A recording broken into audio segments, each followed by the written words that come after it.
Today we are going to perform isolation of lactic acid bacteria, shortly known as a lab, from the suitable source. Suitable source मतलब कि આપણે milk sample, butter milk, cheese, soya એ દરેકની અંદરથી lactobacillus છે આપણે મળી શકે.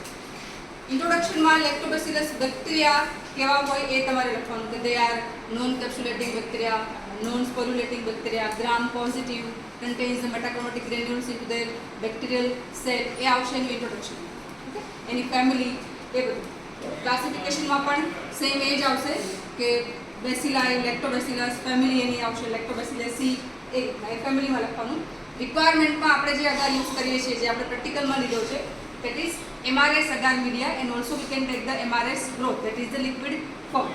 Okay, એમાં આપણે એડ કરીએ છીએ જે MRS media છે, that is main Regoscine sharp agar, that enhance the growth of twin AT, that enhance the growth of this bacteria lactobacillus. So એમાં is a nitrogen source, protein source, other vitamins, amino acids are there, so by which the lactobacillus can uptake the nutrient. એટલે આમાં જે growth હશે lactobacillus mostly growth.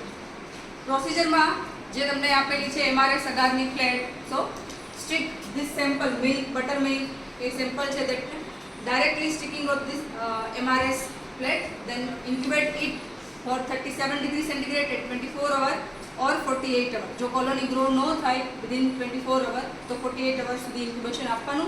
And two anaerobic condition, એટલે આપણે anaerobic condition maintain કરવા માટે શું કર્યું હતું, એકચ્યુઅલમાં એનેરોબિક જાર આવે પણ આપણે શું કર્યું, એને પેરાફિલ્મથી કવર કરી દીધી પ્લેટને, એટલે એનેરોબિક કન્ડિશન છે મેન્ટેન થઈ જશે.